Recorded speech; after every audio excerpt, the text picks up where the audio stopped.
সুপ্রভাত। রবিবার সাত সকালের পর্বে আপনাদের প্রতিদিনের মতোই স্বাগত জানাই।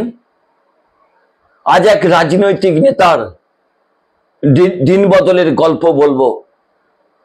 তিনি এই মুহূর্তে রাজ্য রাজনীতির অত্যন্ত চর্চিত নাম। গত কয়েকদিন আগে তার রাজনৈতিক পরিচয় কি ছিল, হঠাৎ করে তার রাজনৈতিক যে ভোল বদল হলো, সেই বদলে যাওয়া রাজনীতি নিয়েই আপনাদের সঙ্গে রবিবার সকালে আবার একবার মিলিত হয়েছি। সেই চর্চিত ব্যক্তিটির নাম শ্রমিক ভট্টাচার্য। তার দিন বদলের ইতিহাস বলবো। অত্যন্ত রাজনৈতিকভাবে স্বচ্ছ ভাবমূর্তির নেতা,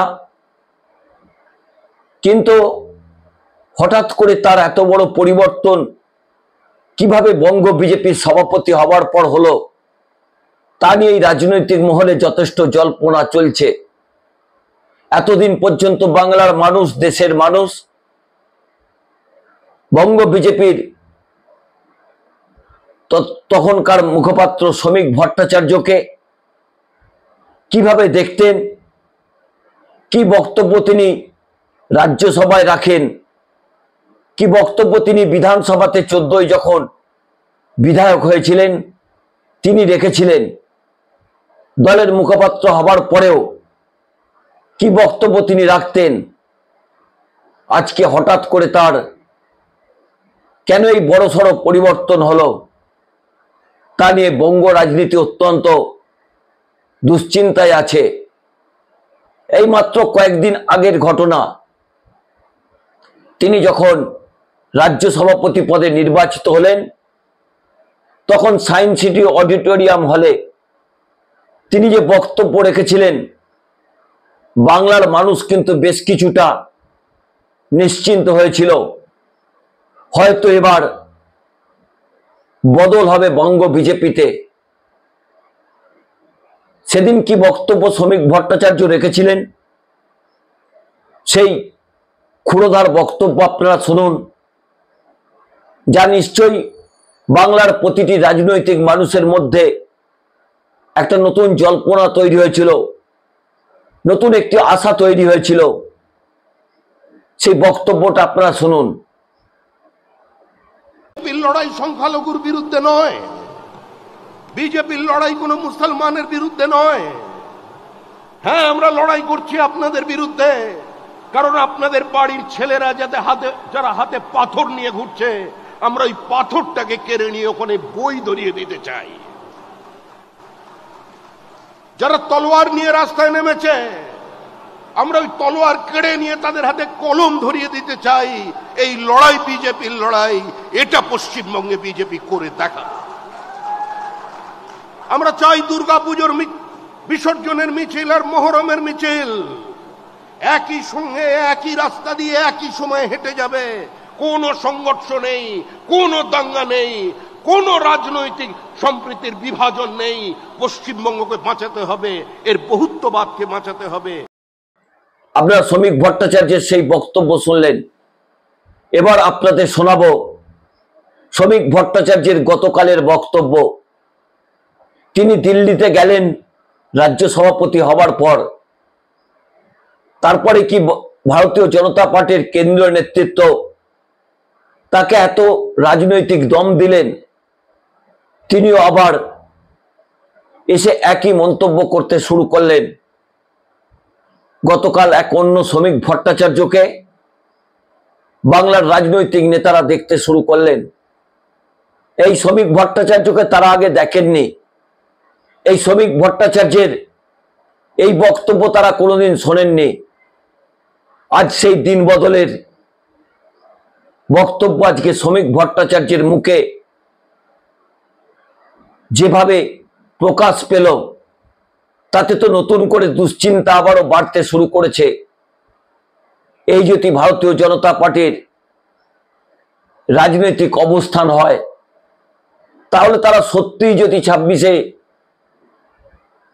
ক্ষমতায় ফেরেন, তাহলে তারা কি বাংলাতে সেই সন্ত্রাসের রাজত্ব কায়েম করার চেষ্টা করবেন? যে সন্ত্রাসের রাজত্ব উপহার দিয়েছিলেন তৎকালীন জ্যোতি বসু এবং বুদ্ধদেব ভট্টাচার্যের বাম সরকার, তখন না ছিল মানুষের ভোটাধিকার প্রয়োগের ক্ষমতা, না ছিল বাক স্বাধীনতা, পুরো 200 বছরের ইংরেজ রাজত্বের মতো বঙ্গ রাজনীতিকে উত্তপ্ত করে রেখেছিলেন বাম সরকারের নেতারা। তাতে অগ্রণী ভূমিকা নিয়েছিলেন বিনয় কুমার, অনিল বসু। এখন তৃণমূল কংগ্রেসের বর্তমান নেতা রয়েছেন বেশ কয়েকজন। তাছাড়া মারা গেছেন রেজ্জাক মোল্লা, সুশান্ত ঘোষ, তিনি দল থেকে বহিষ্কার হয়েছেন। বহু ভারতীয় কমিউনিস্ট পার্টির নেতারা কিন্তু এ রাজ্যে সন্ত্রাসের রাজত্ব চালাতেন। তারপরেই রাজনৈতিক পট পরিবর্তন, মমতা বন্দ্যোপাধ্যায় উন্নয়নকে সামনে রেখে রাজনীতি করার চেষ্টা করেছেন। কিন্তু গত কয়েকদিন ধরেই তৃণমূল কংগ্রেসের বেশ কিছু আচরণে বাংলার মানুষের মনে প্রশ্ন উঠতে শুরু করেছে। কিন্তু সেই ইতিহাস যখন একেবারে জ্বলজ্বল করছে, তখনই বঙ্গ বিজেপির সভাপতি শ্রমিক ভট্টাচার্য যে মন্তব্য করলেন তাতে যথেষ্ট আশাহত হলেন।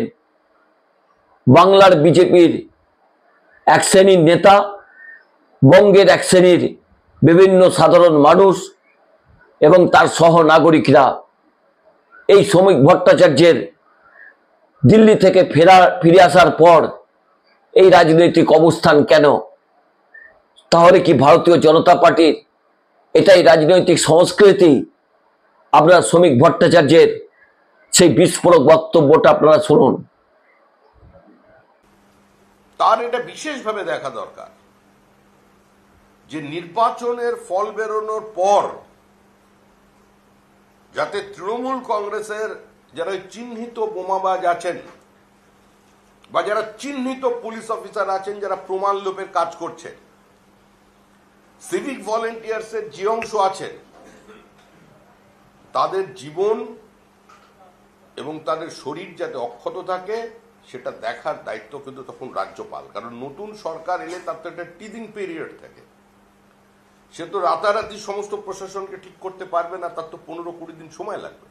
কিন্তু তার মধ্যে যাতে এরা আক্রান্ত না হয়, তার মধ্যে কোনো লিঞ্চিং এর ঘটনা যাতে না ঘটে, সেটা দেখার দায়িত্ব থাকবে রাজ্যপালের। আপনারা শ্রমিক ভট্টাচার্যের হঠাৎই গিরগিটির মতো রং পরিবর্তন নিশ্চয়ই আপনাদের অবাক করেছে। এই পর্ব যদি শ্রমিকবাবু দেখেন, তখন শ্রমিকবাবু নিশ্চয়ই বুঝতে পারবেন যে তার বক্তব্য কি ছিল গত কয়েকদিন আগে সায়েন্স সিটি অডিটোরিয়ামে। তিনি তো বহুত্ববাদের কথা বলেছিলেন। তিনি তো বলেছিলেন মুসলমানদের হাত থেকে পাথর কেড়ে নেবেন। তিনি তো বলেছিলেন মুসলমানদের হাত থেকে তলোয়ার কেড়ে নেবেন, নিয়ে কলম ধরিয়ে দেবেন, পাথরের বদলে বই ধরিয়ে দেবেন। কিন্তু তিনি যে বক্তব্য রাখলেন, তাহলে কি গণপিটুনির নিদান তিনি প্রচ্ছন্নভাবে দিয়ে রাখলেন? এর যদি অপপ্রয়োগ তৃণমূল কংগ্রেস করে, তাহলে তো 26-এর বিধানসভা নির্বাচনের পর তো দূরের কথা, আগামী কাল থেকেই হয়তো সেই বিস্ফোরণ শুরু হতে পারে রাজনৈতিক দলগুলোর মধ্যে। শ্রমিক ভট্টাচার্যের মতো একজন স্বচ্ছ সজ্জন মানুষের মুখে এই বক্তব্য বাংলার মানুষকে বেশ ব্যথিত করেছে বলেই মনে হচ্ছে। নমস্কার, আমি দেবজ্যোতি। আমার এই পর্বটি ভালো লাগলে চ্যানেলটি সাবস্ক্রাইব করে বেল আইকনটি ক্লিক করে আমার পাশে থাকবেন।